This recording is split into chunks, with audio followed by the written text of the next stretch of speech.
Okay, so don't worry, this isn't gonna be another what the hell were the critics thinking when they gave Super Mario Bros. The movie the rating that they did. I already made my jokes about it, and they seem to go over well and stuff like that, but something that a lot of the critics were bringing up, that I thought would be interesting to talk about, was that the number one complaint that I kept seeing over and over and over was that it's a commercial. It's obviously a commercial. Well, if you want to see a movie, go see something else. But if you want to go see a commercial, go see the Super Mario Brothers movie. And that really got me thinking, because I am someone who has literally made specials about commercials. I really enjoy commercials. I like them a lot. But it's very clear when you go see a movie, you don't want to see a commercial. You want to see a story, you want to see beginning, middle, and end, you want to see a hero's journey, you want to see conflict, you want to see romance, laughs, horror, all that stuff. But there is something I feel like the past 30, 40 so years, I mean, I guess it goes back further, but it really became prominent in the 80s,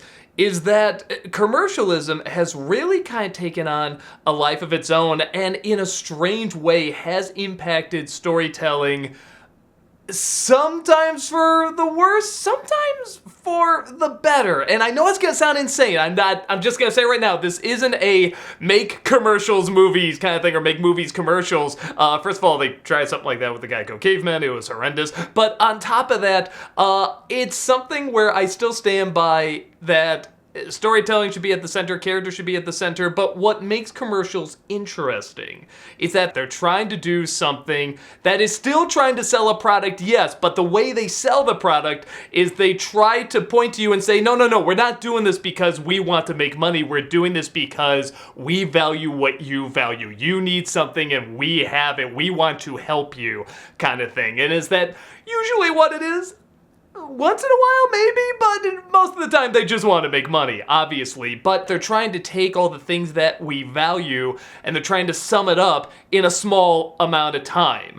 It is the equivalent of a tweet or a catchphrase or a saying. Hurt people. That's just a couple of words, forms a sentence, but it gets across an idea and something that a lot of people think is very interesting across very, very quickly. I feel like commercials are the visual version of that. Because it has come so far, commercials, advertising, all that has come so far, and marketing and everything, they've gotten better at disguising it. But in that disguise, they can actually break down the essentials of what we're looking for in characters, in story, in morality, and all this various stuff. And again, I feel like I'm gonna say this a million times. I want to emphasize, I don't think that's what we should be looking for in storytelling and characters and so on and so forth. But I think advertising and marketing has come so far and has evolved so much, they've stumbled into this. They've kind of accidentally discovered the essential elements sometimes we need to care about something. And I think one of the best examples is the Super Mario Brothers movie, because where did that come from? It came from an 8-bit game about these two little plumbers that are just hitting turtles and crabs, and that's about it. And they made Super Mario Brothers, where there's actually like a little bit of a story, but not much. It was just plumber goes saves princess in Mushroom Kingdom, and that was a big hit, and so they evolved it constantly. Now, Mario is not exactly a franchise where you focus much on the story, but Mario is very much something where you enjoy the world, the identity, very clearly the nostalgia of it. But think about how many popular video games from back then are still around now. Not just video games, but video game characters. And there are a handful, don't get me wrong, but compared to how many video games have come out at that time, have come out since, so many video games are fighting, struggling to be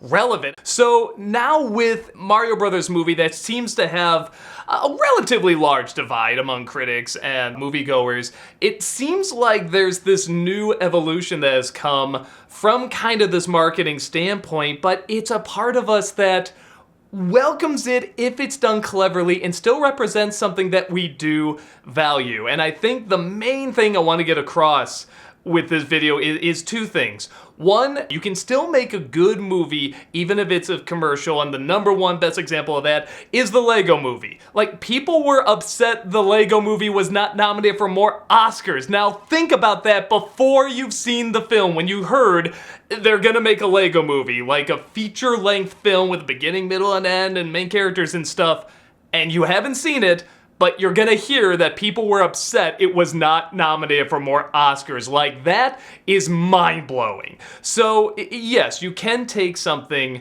that has clearly the motivation to sell itself, but on top of that, the second thing I wanted to get to is that back in the 80s, and a lot of people saw this as a problem, but now I think we're almost seeing as an interesting spin on storytelling. If something starts off as a commercial, it's still representing what we want to see in a story, because commercials have come so far. I grew up in the 80s and 90s, a time when literally they worked out the toys first before they made a show on a lot of these famous cartoons, like G.I. Joe, Ninja Turtles, My Little Pony, He-Man. These were all shows that were designed to sell toys. Like some, okay, Ninja Turtles was a comic book technically before, but G.I. Joe was already a toy before, and now we're gonna turn it into a show, and it has an actual, like, focus on characters and stuff like that. And were they Shakespeare? No, but at the same time, they had to find something that kids would relate to and want to come back to. There was a very basic storytelling center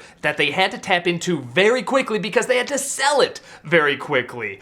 And I think there's something really interesting about that, because we do get so many movies from time to time that are very overbloated. There's a lot of dialogue. I always kind of go to, like, Christopher Nolan writing, where someone will just yak, go on and on about the meaning of the film, when that shouldn't be what the film itself is doing. That should be like what us, the audience, should be doing. We should be talking about on and on. The characters shouldn't be. Where when you get something like He-Man or Ninja Turtles or something that's very bare bones like that, you can just point to exactly what it's about, why people like it, and why it strangely lasts for a long time. Because My Little Pony is still around, Ninja Turtles is still around, He-Man's kinda still around.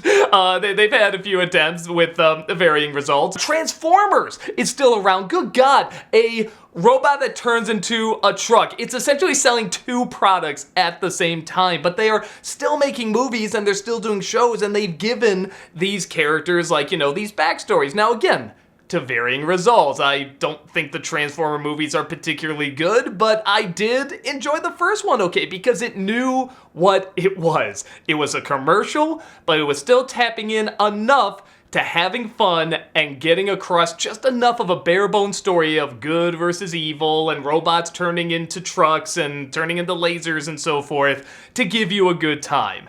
Pokemon is the most obvious commercial I can think of. You gotta catch them all. It's genius, it's brilliant, but it has come a long way, has evolved into something else, and people are still watching it. Kids and adults really dig it. And I know if I was a kid, I would be all over this. It doesn't grab me as an adult, but I 100% see why this is popular.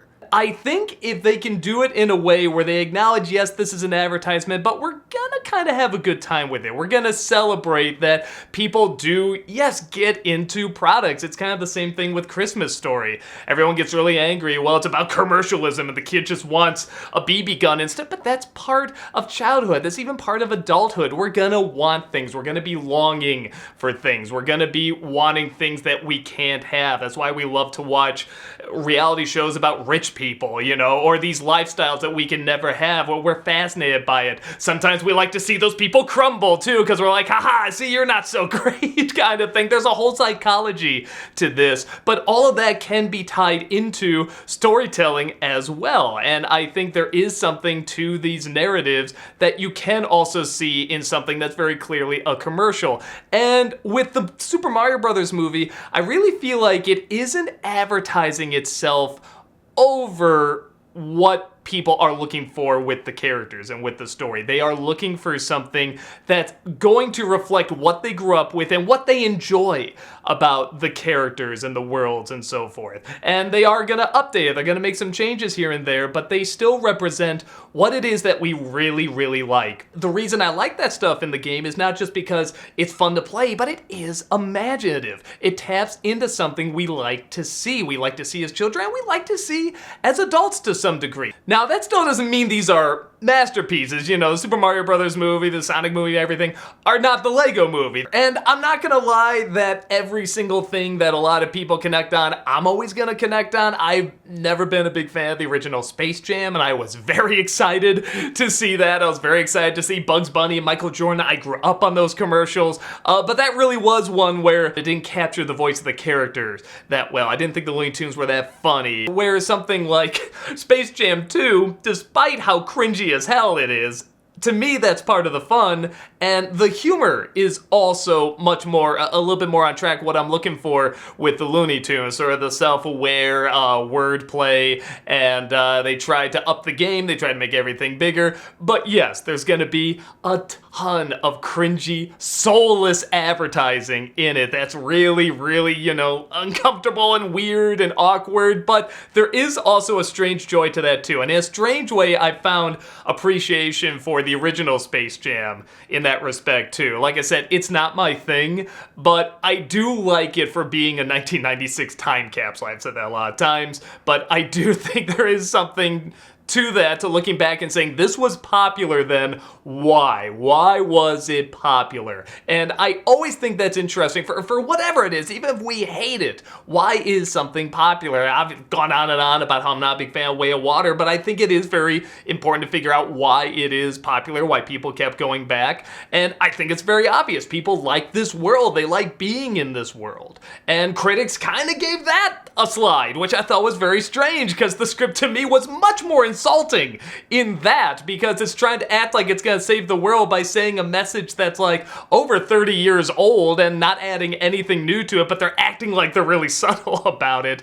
So at least the Mario movie is not kidding about what it is. And I feel like Space Jam 2 wasn't kidding about what it is. And even the first Space Jam wasn't really kidding about what it is. It is a commercial, but we can still find something that we relate to in it. Something the writer of Star Trek Generations talked about was that he likes to write his ideas thinking of the poster first.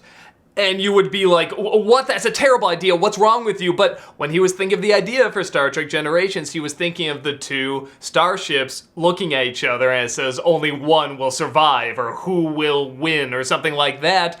And that's a cool idea, imagining these two going against each other. Now, is the movie we got? No. Would have been pretty cool, but you know, they decided to go a different direction and everything. But that's kind of the idea of thinking of something really simple first, something you can just grasp onto really quickly, something you can get in a trailer, in a commercial, or something like that. That's one of the reasons why trailers are usually better than the films half the time, is that they're really grasping onto what the main idea is that you can connect to very quickly, but then a longer version of it, it doesn't deliver. Why do we still remember Little Red Riding Hood, or The Boy Who Cried Wolf, or all these stories are supposed to teach us lessons? Because they are so simple. Why do we remember Dr. Seuss? Because it is so simple. So when somebody says a movie or a show is just a commercial, I want them to add on top of it, if it's an entertaining commercial. Is it a good commercial? Is there still something that we can identify in there as valuable, as interesting, as entertaining? And I think it's very clear Mario fans will look at the Mario movie and enjoy it. And that's not to always say I'm on top of what everyone's gonna enjoy and stuff like that. I'm definitely not. There's been plenty of things I've been wrong about what I think people are gonna enjoy. That's why I always say, give me your thoughts on all this, if you agree or disagree. But at the same time, I feel like many generations have grown up not only with Super Mario Brothers and other video game properties, but they've grown up being used to being advertised to a lot. I mean, look at something like Snow White. You know, yes, they put a lot of money into that movie and they wanted to tell a good story, but at the same time, they gotta market it. You gotta get people to see it. So they're trying to think about what's appealing about these characters, what's appealing about the story, what's appealing about what's gonna happen. Are you gonna get invested? Are you gonna cry at the end? And how do we get that across in advertising? How do we make it look appealing? How do we get across that the story is gonna have everything you're looking for in this type of fairy tale? And that's where commercials do come in, and there's a lot of crossover with that. There's a lot of crossover in writing and advertising because both are trying to get to the center of what you're looking for, and they're usually trying to do it quick. Something like a show or a movie can take more time, but even then in today's media, if you're not enjoying something, you can just switch to something else. You can watch a different movie, watch a different show. I think it doesn't bother us as much as long as there's still some value to it, not just in the product, but what the ad itself is giving us. The way they sell something is that they're making you feel like you're getting your money's worth. You're getting an adventure. So to me, I'm definitely not gonna say commercialism is the number one thing we need to focus on when making movies. I'm not. I'm definitely not. I want original stories. I want original characters. I'm sick of the same IP being used over and over. But with that said, when they are used and they're done well, I think we should pretty much acknowledge that there is a creativity to it. We all love Mickey Mouse, he's everywhere and stuff like that, but is he a really likable character that we can just enjoy because of how innocent he is? Or is he this corporate overlord mascot that represents almost everything that's wrong with corporate storytelling and entertainment and trying its best to just make money? It's both. That's what I'm saying. It can be both. And again, I'm leaning more towards something like the Lego Movie in terms of like that's the gold standard to hit with a movie that's a commercial but also a really good movie. But when something's just done okay, still acknowledge it's done okay. That is representing something that we value and enjoy. With that said, do you agree, man, or do you think I'm just a shill for other commercial corporate overlords, man? Because again, I feel like we are several generations raised off commercialism and marketing and products, and we're just gonna be more and more, but instead of saying, man, that's terrible, there's nothing good that can come from that, I think at the very least we can acknowledge there's a little creativity coming from that, and there is a little effort, at the very least a little effort that has to go in to hitting your audience with something that you think is important. So, do you agree? Do you disagree? I'd love to know your thoughts. That's about it, and I'll see you next time. Take care.